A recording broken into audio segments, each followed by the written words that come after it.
Hi guys, welcome back to Data Every Day. Today we're looking at a data set of mobile payments with, it's actually a synthetic data set, but it's a data set that's been made for fraud detection.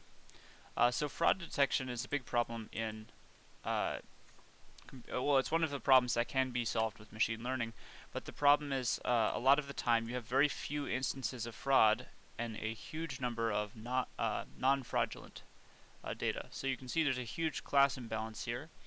And so we're going to try to build a model that can accurately predict the fraud. And you're going to see it's not so easy. We're going to be using a TensorFlow neural network to do so with multiple inputs. So I'll show you about that in the video. Let's get into it. So I'm going to use NumPy and pandas just for working with the data. And then I'm importing matplotlib.pyplot and seaborn for visualization. Then the standard scalar and train test split function from sklearn for pre-processing. We're using TensorFlow to build the model, and then we're going to evaluate the model's performance using the confusion matrix and classification report from sklearn. So let's go ahead and import that, and we can load in the data using pandas.readcsv. We'll get the file path right over here and paste it in and take a look. So the data set actually has, I think it's like 6 million rows or something. So I'm actually going to cancel that. I'm going to put at the end here, n rows equals 50,000. So I'm just going to use a subset of 50,000 examples from the data set, just so that for the purpose of the video, it goes a lot faster. I mean, if we're loading up 6 million rows every time, it's going to be a long video.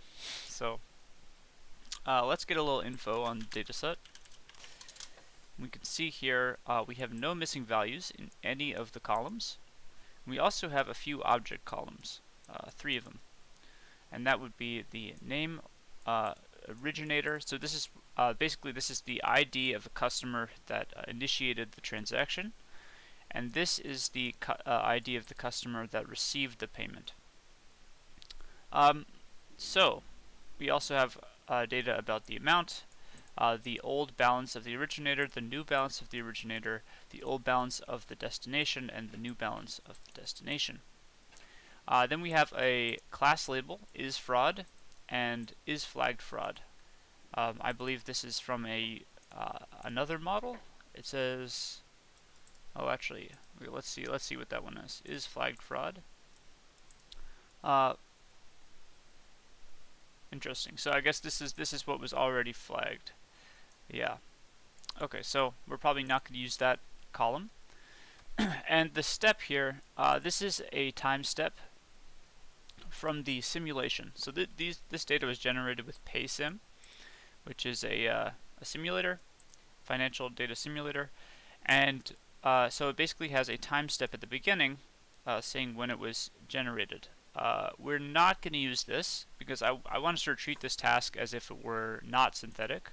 So we're going to drop the step column, and we're going to drop the isFlaggedFraud column. So let's actually get into pre-processing. So I'm going to make a function called preProcessInputs, and it's going to take in a data frame. We'll start by making a copy of the data frame, and then at the end it will return the data frame. And that's just for now. Let's save it in X. So preProcessInputs, and here we're going to pass in data. Now we have X, and at the beginning over here we have data. So right now they're identical, but now I can put anything I want in the function, and we can see the results here and compare it to the original dataset. So I'm going to drop those 2 columns, like I said. df equals df.drop, pass in the column names, so step, and isFlaggedFraud.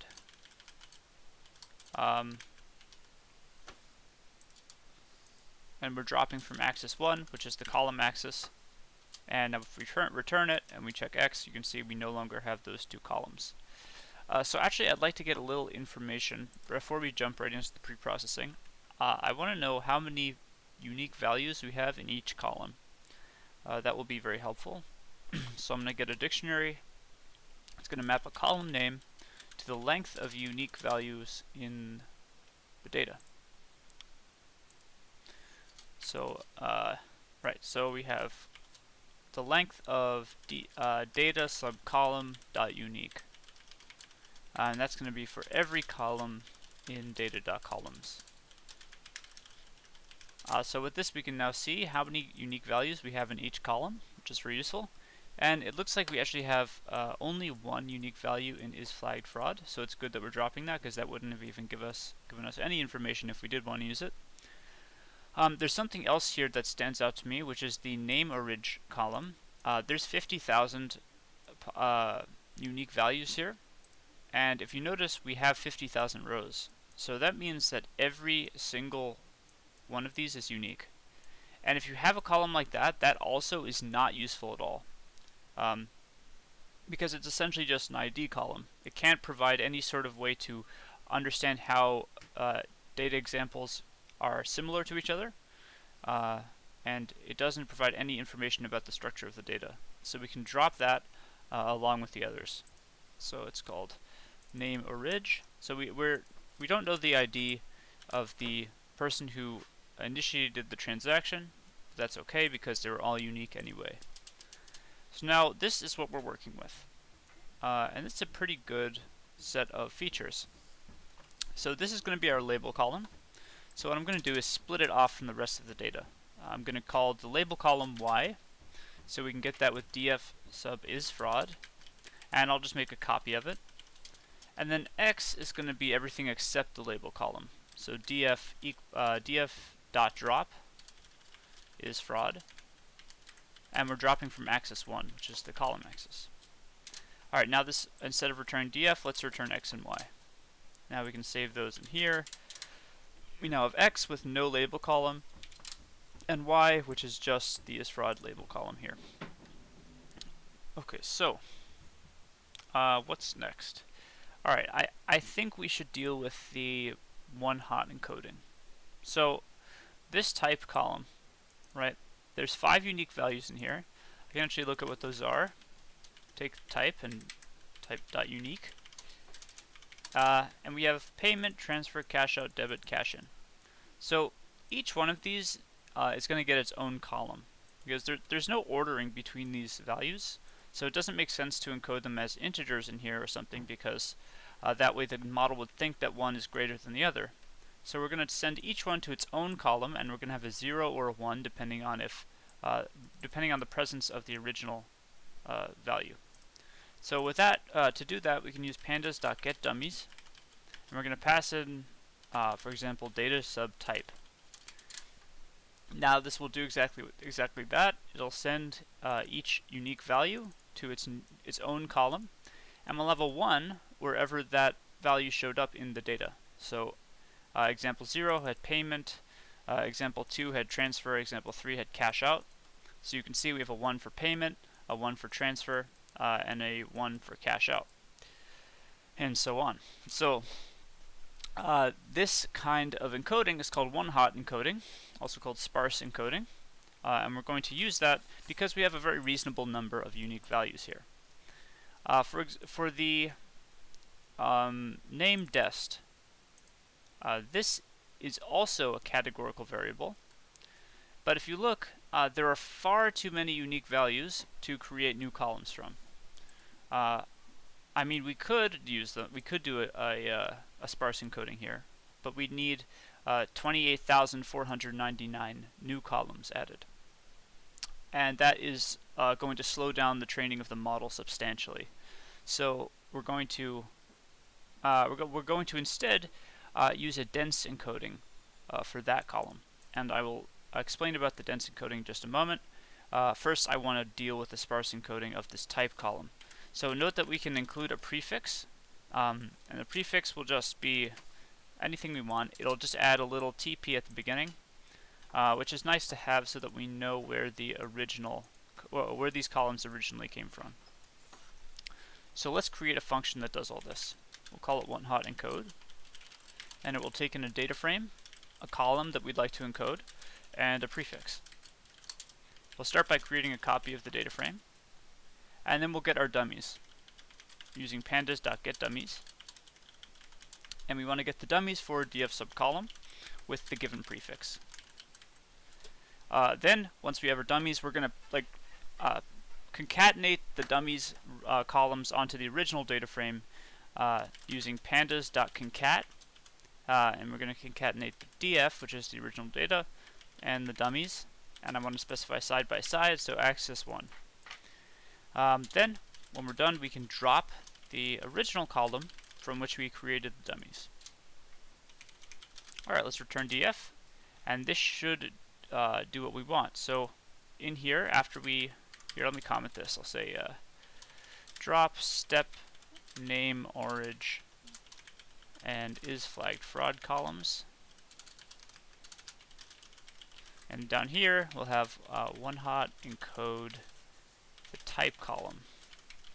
So it's a one hot encode now. You'll see this takes in a data frame, a column, and a prefix, and returns a data frame. So df equals one hot encode df.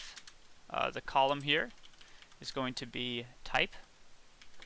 We're only one hot encoding a single column. And the prefix here, we can make it TP like before.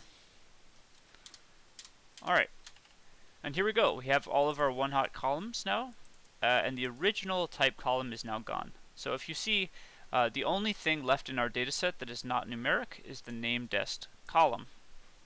And like I said, we will be using a dense encoding for that, which I will explain again in a moment. First, I mean, that is the last thing to do here. I guess we can, yeah, let's just do that.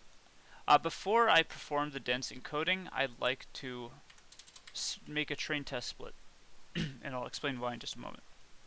So a train test split will just give some percentage of the data set we'll put in the train set, which we'll train the model on, and the rest of the data will go to the test set, which we will evaluate the model on.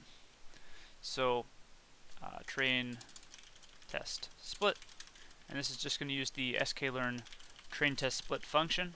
It takes in x and y, and we specify a train size. Train size here will be 70%, so we'll send 70% of the data to x, and the other 30%, sorry, not to x, to x train and y train, and the other 30% to x test and y test. And so those values will show up here: x train, x test, test, y train, y test. And then let's also include a random state, because this function also shuffles the data for us, which is good. We don't have to do it ourselves. And a random state will ensure that the shuffle is always made in the same way. So we'll always end up with the same sets of data if we rerun this notebook. Alright, so at the end here, let's return x train, x test, y train, and y test. So let's get those values here. Let's copy that in. And let's look at x train. So we now have 70% of the data, so 35,000 rows, and the other 30% is here, 15,000 test examples. Alright, so how are we going to encode this guy? So a dense encoding is basically, you can think about a sparse encoding like this, where each example has a vector whose length is equal to the maximum number of values in the original column. Right, so we had 5 unique values, and now we have a vector of length 5 to represent each example. And so it's called sparse because there's all these zeros. There's only a single one there. And this is fine for low dimensional data, but when you get really high like high cardinality columns like this, we would need way too many columns to represent this. So you can sort of think of this as 5-dimensional space where each unique value is just a vector pointing in a single direction. So it's a single dimension. If you think about if you think about 3-dimensional space, so if we just had three possible values, this would represent the x, this would represent the y, and this would represent the z. So we could have 3 possibilities where one we're pointing in the x direction, one we're pointing in the y direction, and one we're pointing in the z direction. In this case, it's 5-dimensional, so you can't really visualize it. but each value here represents the possibility of pointing in a completely new direction. Now, if you think about that in terms of space, you're missing out on all the in-betweens. You can only go in perpendicular directions, and you can't hit those spots in between, all the combinations. So a dense encoding addresses this. A dense encoding says, okay, let's take our vector space and let's point a vector to anywhere in the space. And so you can have a whole bunch of values then that get mapped to different spots in a lower dimensional vector space. So we can actually choose the dimension we'd like. I think for this example, for this data set, I'm going to use 64-dimensional space. So we're going to take a 64-dimensional vector space and point each unique value here to a new location in 64-dimensional space. And so then there's a problem of, well, where do I point them? I could point them anywhere. And so TensorFlow, Keras, has this amazing layer, tf.keras.layers.embedding. And the embedding layer basically does that. It takes a bunch of different values and it sends each one to a new location. But it learns where to send them. It actually sends them to locations that decrease the loss function. So it sort of sends them to smart locations. And the embedding layer takes in an input dimension, which is the original dimension of our sparse encoding. So if we were sending this guy, we were sending each one of these to a new location in 5-dimensional space. Originally it was in 5-dimensional space, right? Because this is 5-dimensional. So that would be our input dimension. And our output dimension is our choosing. We can send it to any dimensional space we'd like. Now, of course, we're not doing it with this 5-dimensional version. We're doing it with this high cardinality column here. So let's pre-process this column so that it can be fed into the model and sent to its own each value to its own location in vector space. So how do we do that? Okay, in here, I'm going to create a tokenizer, and this comes from Keras, Keras.preprocessing. I'm going to create a tokenizer and fit it to the customer data. Alright, so tokenizer equals tokenizer. Actually, it's tf.keras.preprocessing.text.tokenizer. And so this guy, he can look at a list like this, and it'll go through when we fit it. So let's fit it, actually. Tokenizer.fit on texts. And we're going to fit it to the customer data. So that's actually this column, right, named_dest. So we're only going to do it on the train set. Xtrain sub named_dest. And basically what that means is it's going to look at the named_dest column, and it's going to go through and find all the unique values. So it's going to get this big list of unique values, and then it's going to find which are the most frequent, and it's going to rank them in order of most frequent to least frequent. We can also specify a maximum number of words if we want, like if we only wanted to use 30,000 of the words. By words I mean unique values. But we're going to leave it at the maximum. So then it's going to rank them so that the most common word, or in this case customer, gets assigned a value of 1, and the least common gets assigned a value of, 28,499. So let's do this. Once we have this, I'm going to print out total number of customers. And the reason I'm printing this is because we're only looking at the train set here. So if you think about it, we're not going to have access to all 28,499 most likely, because many of them may be in the test set. So what it will do when it finds values in the test set that it wasn't originally trained on, it will just be assigned a value of 0. And I'll show you in a moment. But here, we're going to get the total number of customers, and to get that, we can take the length of the word index from tokenizer. So word index is the actual dictionary that's going to map each customer to a new integer. Well, again, 1 being the most common customer and the maximum value being the least common. So currently, let's run that, and let's return tokenizer just so we can see the word index.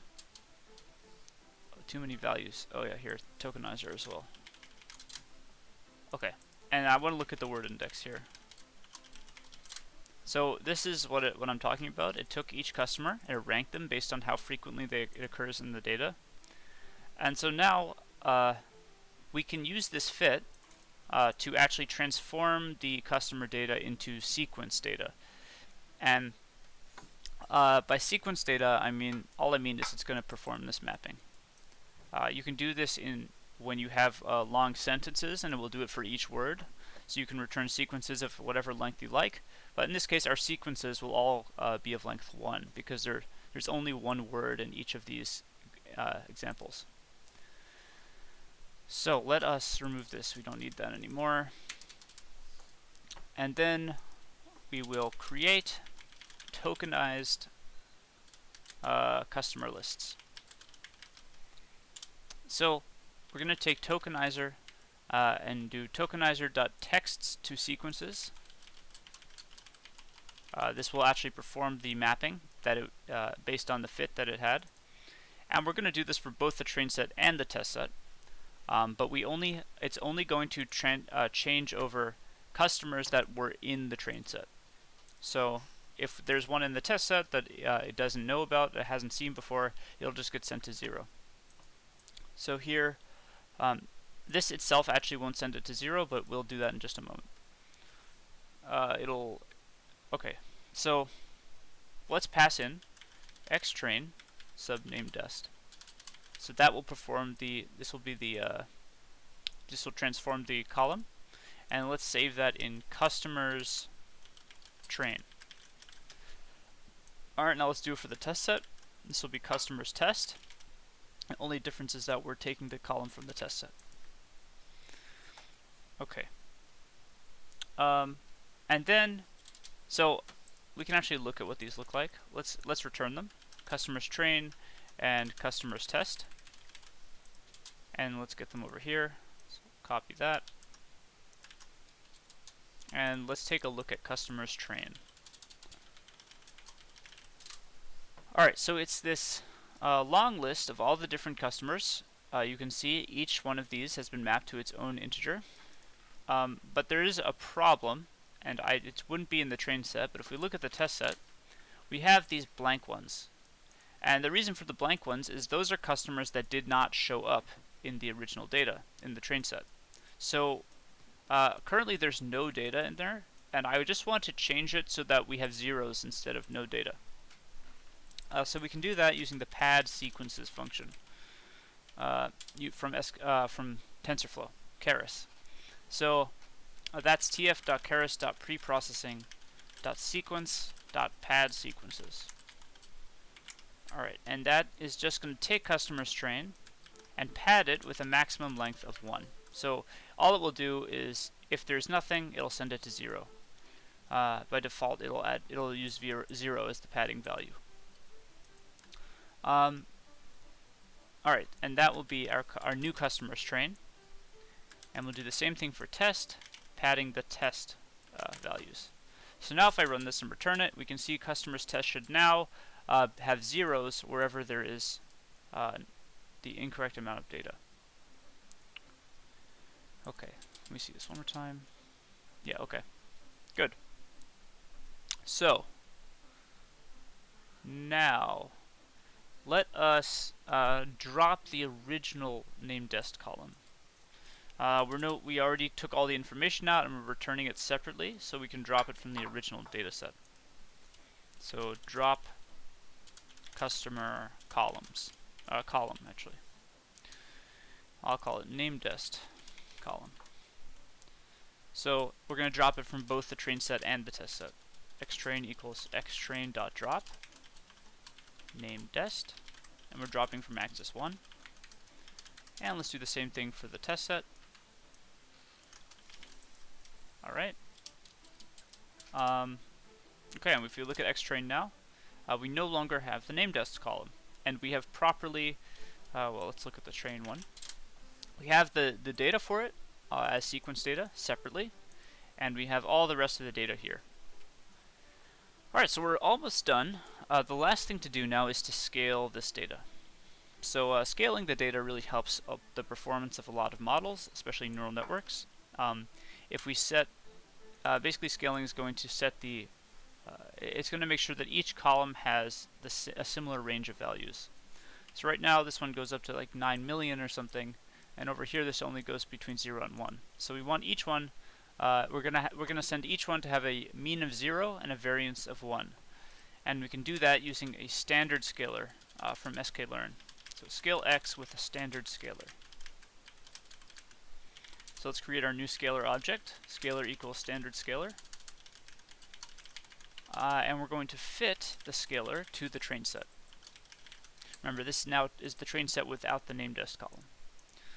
And then we will apply the transformation, scalar.transform, to both the train set and the test set.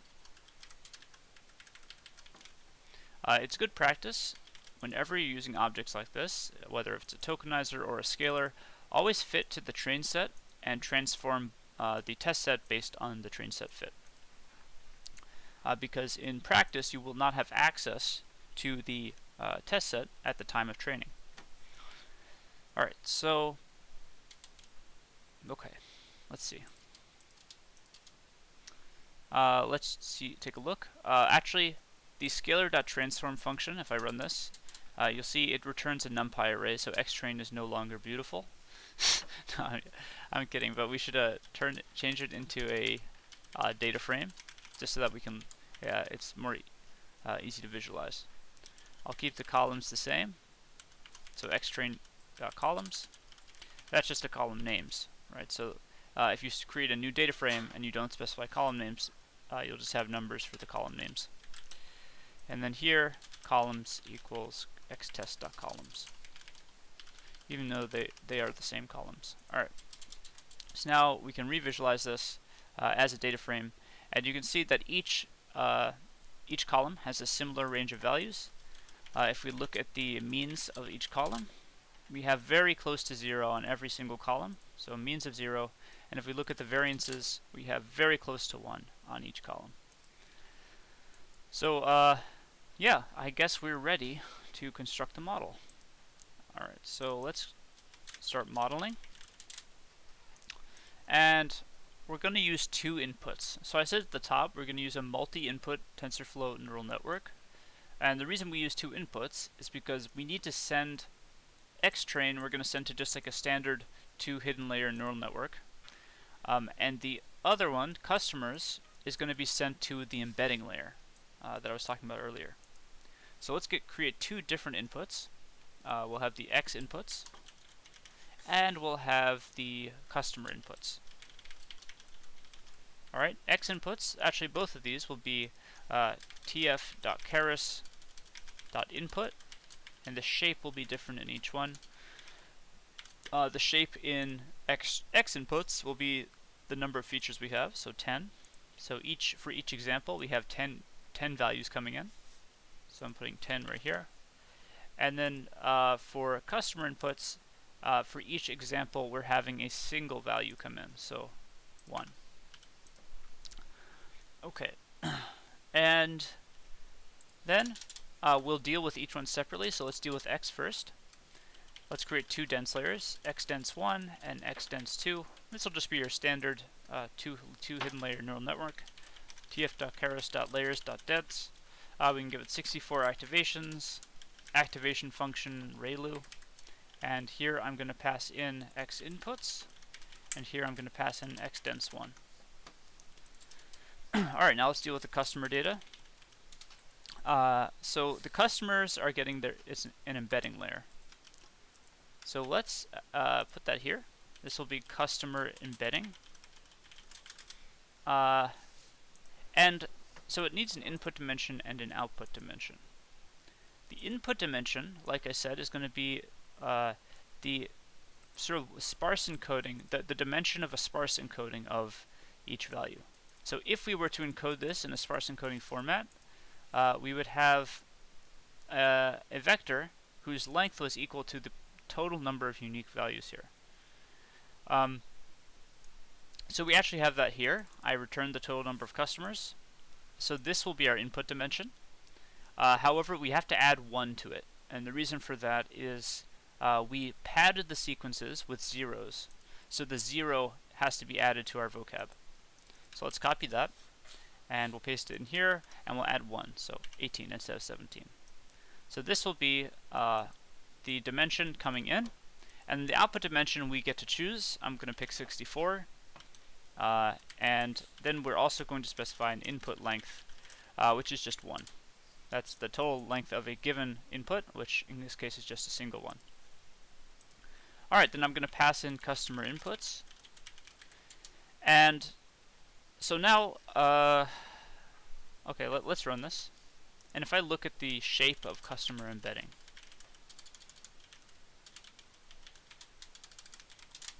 you can see each example has 64 values. So if I look at customer inputs.shape,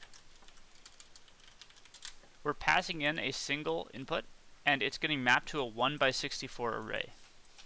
That's because it now is being represented by a vector of length 64. However, this is two-dimensional, so I want to turn it back into one-dimensional. So I'm going to have a flatten layer here. Call it customer flatten. tf.keras.layers.flatten, and I'm going to pass in the customer embedding. So if I run that and I take a look at the flatten layer shape, you can see it has now flattened it into one dimension, so we have a single vector of length 64. Alright, and now with our flatten and our extends2, these are the outputs from both of our respective inputs, we will concatenate the vectors that are outputted from these together into one vector. So let's call it concat. It'll be tf.keras.layers.concatenate, and we'll pass in all the outputs we want to concatenate, so extends2, and we want to concatenate that with customer flatten. Okay. And then finally we'll have our output.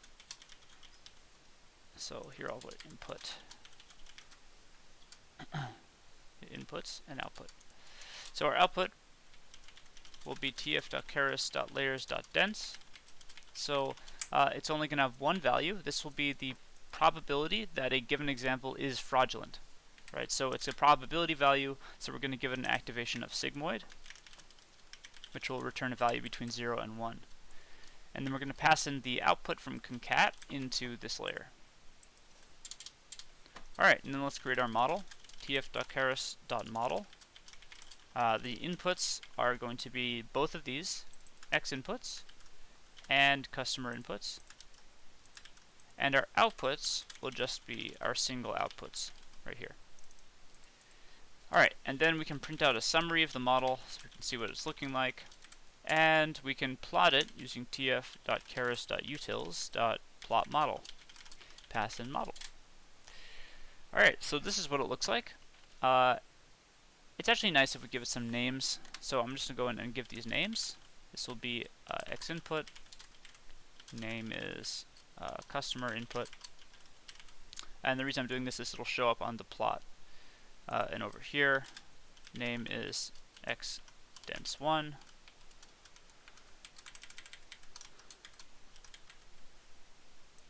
X dense2. This one will be customer embedding. This one will be customer flatten. Concat, this will be concatenate. This one will be output. Okay.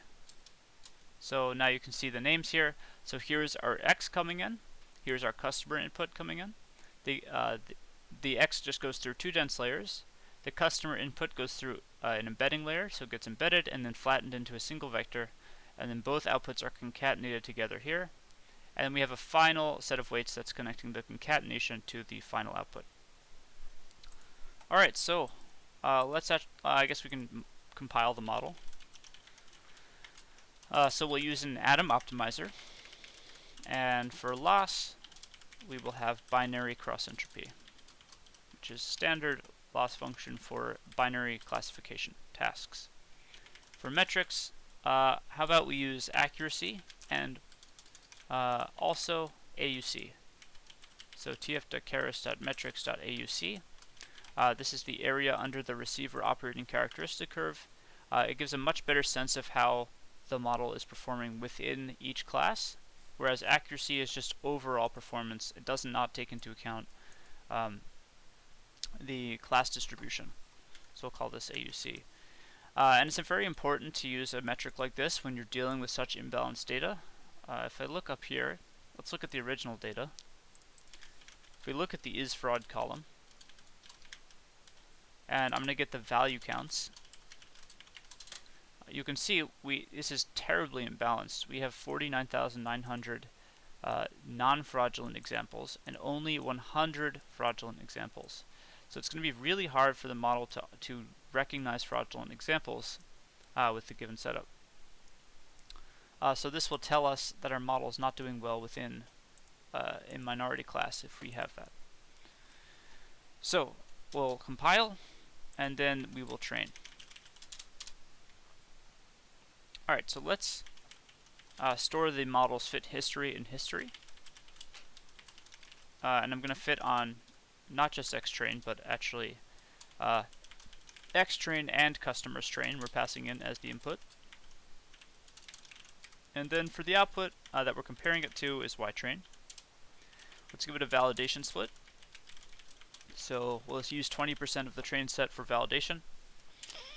Then for class weight, actually we'll come back to that. We're not going to do class weight.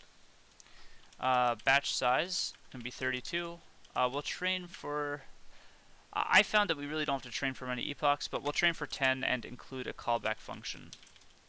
Early stopping. tf.keras.callbacks.early stopping. This callback function will basically check out the validation loss, or whatever value we put in here.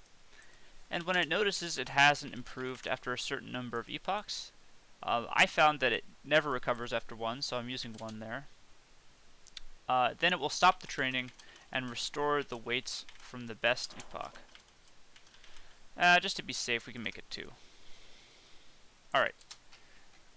Okay, so it is training. I will pause the video and resume it when it finishes. Alright, so it has finished training, and we can see that we have some interesting results. We have very high accuracy. You can see it has done the early stopping.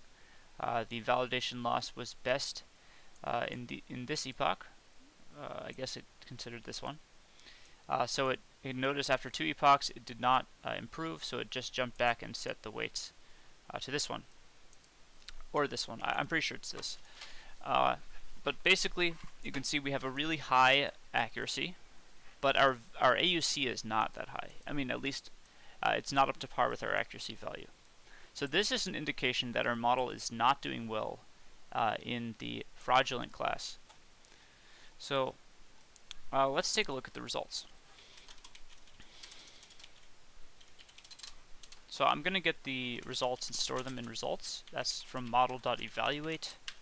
And we're going to evaluate on the xtest customers test input and compare it to the ytest output. And I'm just going to set verbose equals 0, and then we can print out test accuracy.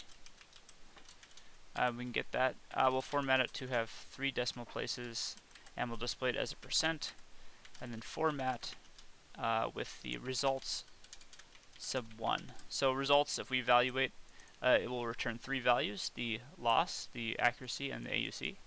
So we can get the accuracy from 1, and then we can print out the AUC with results sub 2. And I'll just put it up so they're next to each other. Oh, right. Okay, yeah. Alright, and I forgot to multiply them by 100. Hold on. Times 100 times 100. Alright. Oh, this is not a percent as well.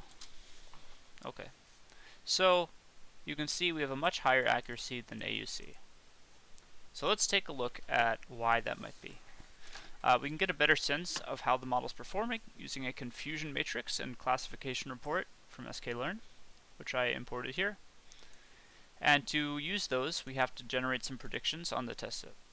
So y true, this is going to be the true values, is actually just y test, but I'll make it into a numpy array. And then y pred will be our predicted values. That will be from model.predict xtest. Sorry, it's xtest and customers test being used to predict. And if we look at this, if we run this, and we look at y pred, it made its predictions, but these are actually sigmoid activated outputs. So they're single values between 0 and 1, but not actually classifications. So if a given one of these is over 0.5, it's going to be classified as 1, because it's more than 50% confident in fraudulent activity. And if it's under 0.5, it will be non-fraudulent data. So what I'll do here is, you can see it's actually two-dimensional here, and sklearn's confusion matrix doesn't like that, so I'm going to squeeze it down. If we look at the shape, you can see it has that extra dimension there. So I'm using numpy.squeeze over here to get rid of it. And that won't get rid of that extra dimension, so now we just have a vector. If we now look at it, it's just this, right? So I want to check if it's over 0.5. So ypred equals, ypred is greater than or equal to 0.5.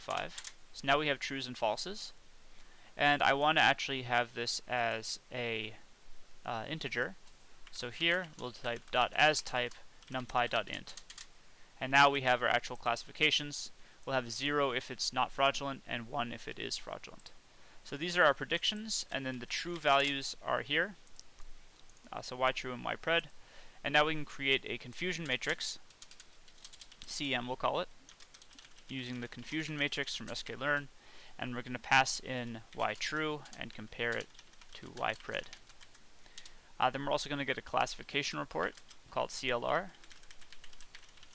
and that's going to compare the same values. Okay. So this is unnerving. This is not good. You see, when it gives this warning, it says precision and f-score are ill-defined and being set to 0 in labels with no predicted samples.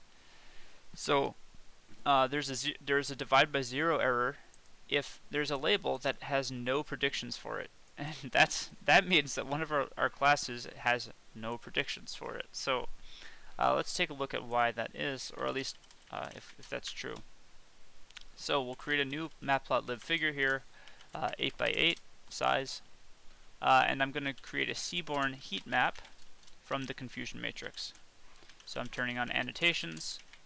I'm going to format it like so. This will ensure that we have integer values in the counts in the classifications rather than scientific notation. I also want to set the vmin equals 0. That's the minimum value for the color bar, which we're actually going to turn off the color bar, and give it a color map of blues. Okay, and then we will just adjust. We'll give it here. I'll plot it now, and you can see what it looks like. So here's our confusion matrix, and the labels are not very informative. So let's actually just go in and give. We'll set some tick marks. So first we have to specify the spacing on ticks. So here's 0, here's 1, here's 2. So we're actually going to use numpy.arange, which will give an evenly spaced range of however many values we put in. In this case, we want 2 values, one for this class, one for this class. However, this will be 0 and 1, which actually is the corner and the middle. So we want to shift it over by 0.5 so we can get them in the center like this. Plus 0.5. And then I want to pass in the actual values to use on the labels. So not fraud and fraud. Or we can do, yeah, that's fine. Okay, and then I will do the same exact thing for the y ticks. Alright, then we'll give some axis labels. X label will be predicted, Y label will be actual, and then we'll give it a title. Confusion matrix. Alright, so this is much nicer, and you see the problem. So here's our predicted values. These are our values that we predicted as not fraud, and these are our values that we predicted as fraud, and you can see we did not predict anything as fraud.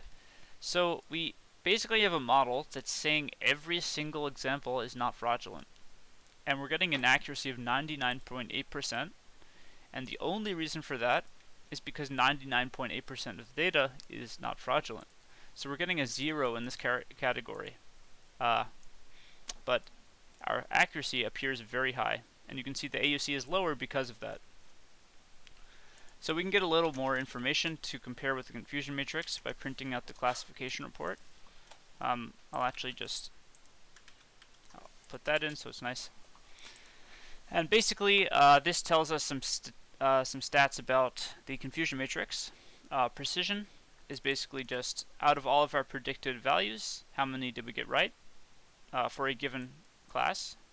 Let's actually give it some names here. Where's CLR? We're going to give it target names.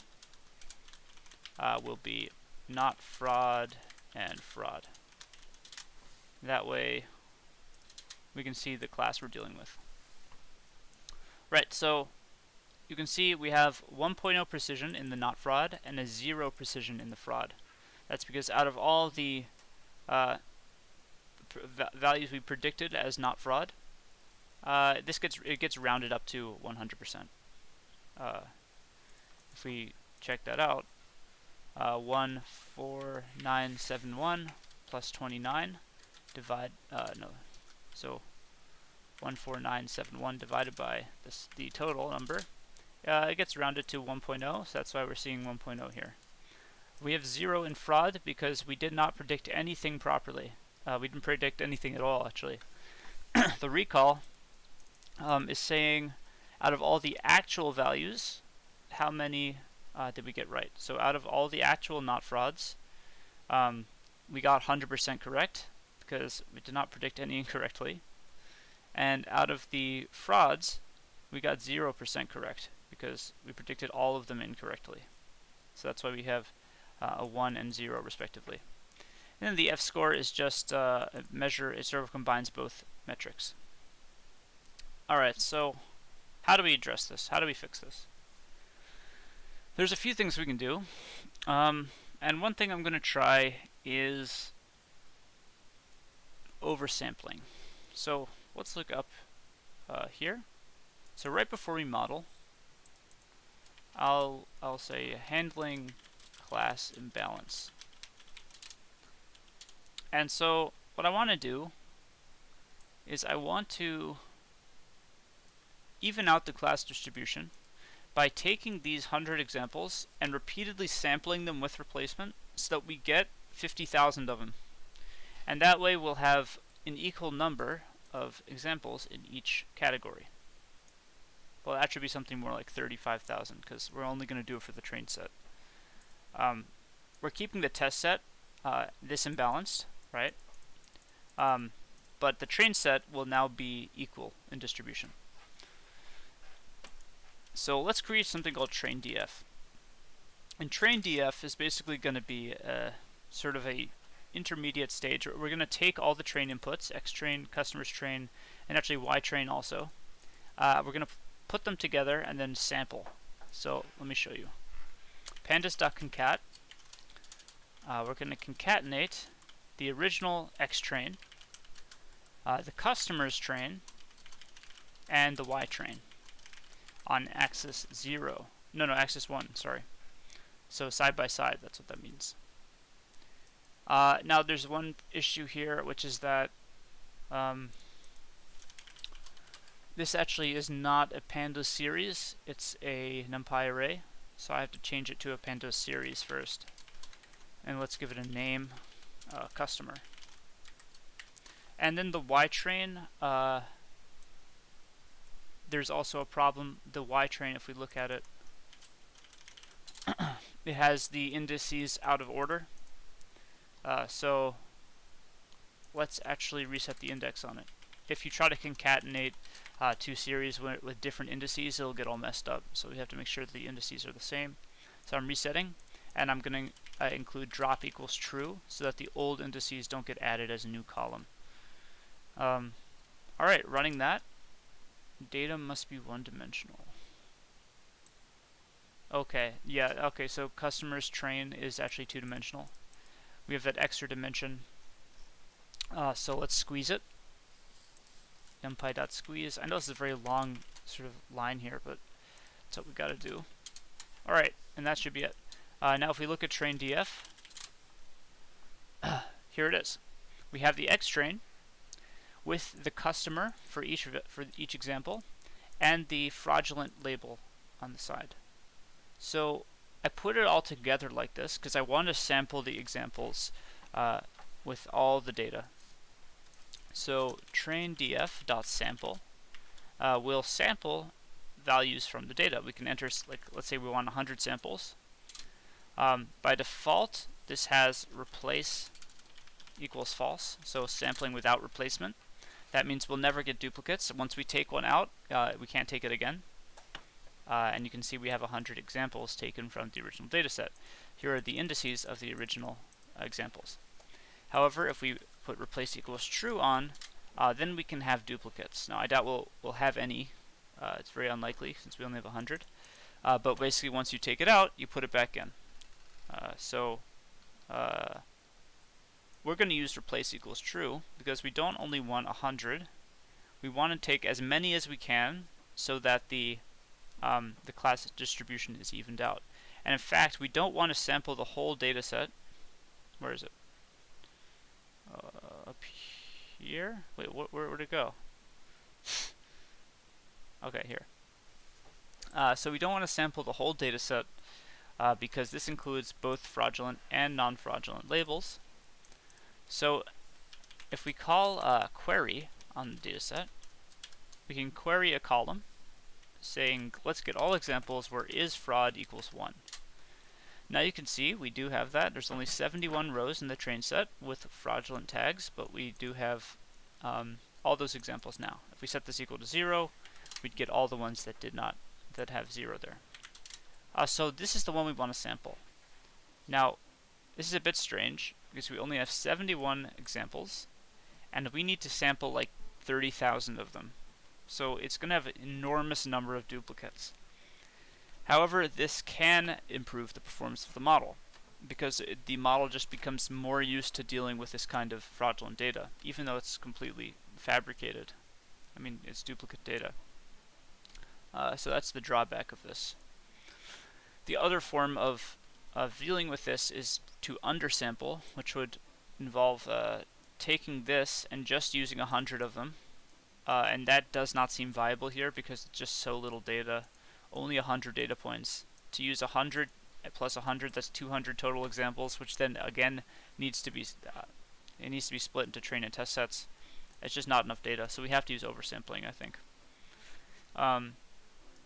Right, so let's sample this queried data. So we'll store it in, well, here, if we do .sample, and we want to know how many we need to sample. So let's print out. First, let's get the distribution here. So the isFraud column .value counts,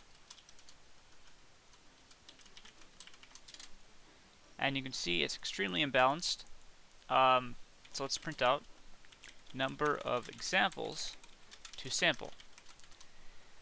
And so this is going to be given by the difference here, because we need to add 34,929 minus 71 examples to the fraudulent set of data. So let's get that. It'll be 34,929 minus 71, and we need to sample 34,858 examples. So let's do that. If we try sampling like this, we'll get an error because we're sampling with replacement, and we obviously can't do that if there's only 71 examples in here. So let's just include replace equals false. Sorry, true. Replace equals true. Now we have um, yeah, you can see that we have all these examples, but they're all duplicates of the original 71.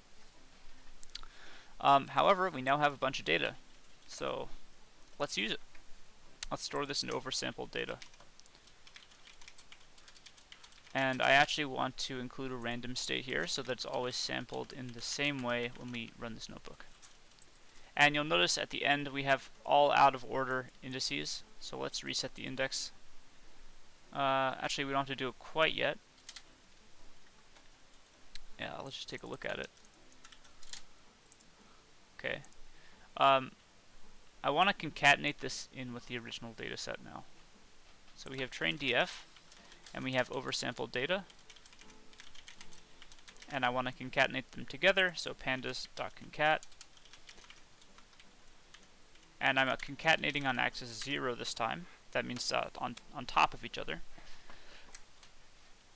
And after we concatenate them, because the indices are all out of order, then we will reset the index with drop equals true, so that the old indices don't become a new column. And that will be our new train df. So I run that, and take a look at train df. Alright, here it is.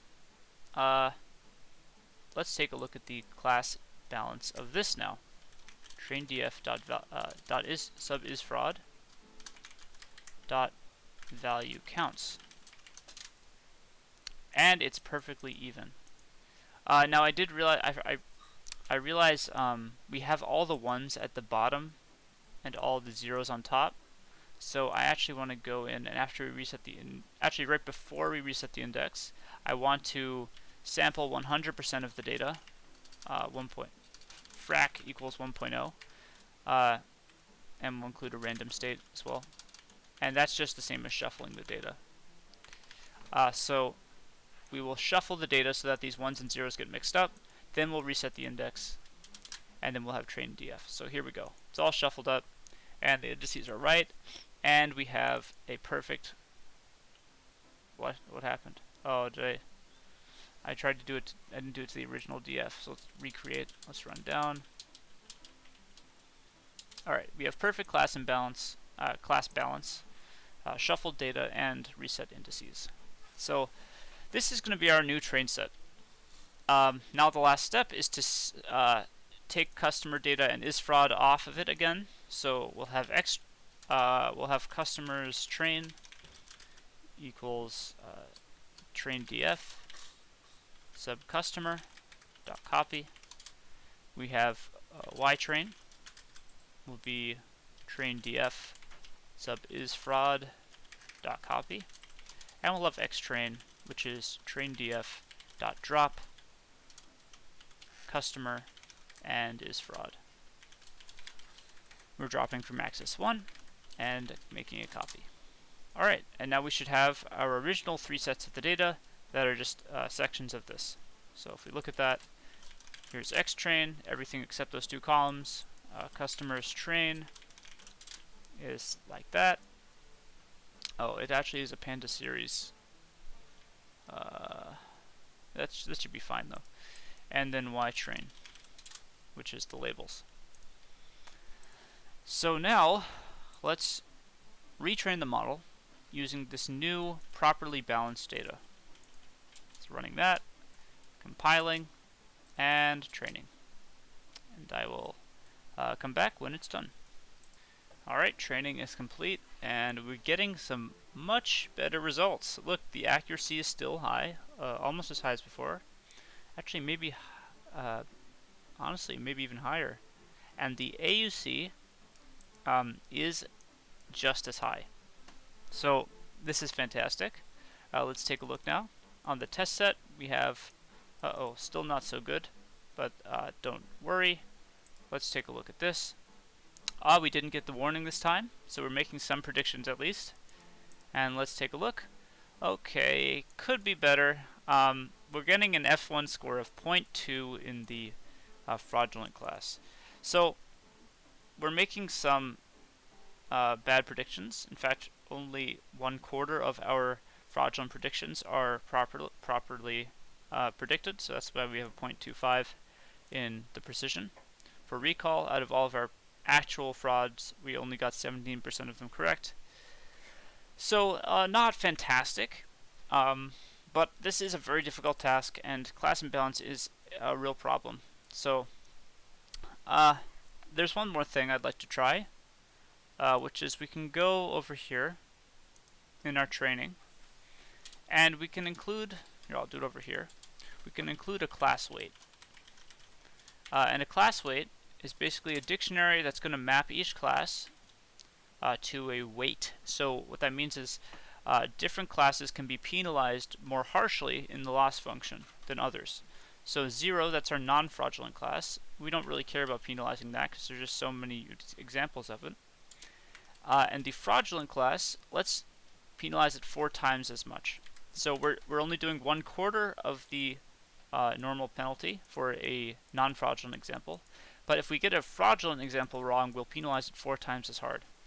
So now let's go ahead and run this one more time and see if we get some better results. Oh, what happened? Comma. Alright. Alright, the final training is complete.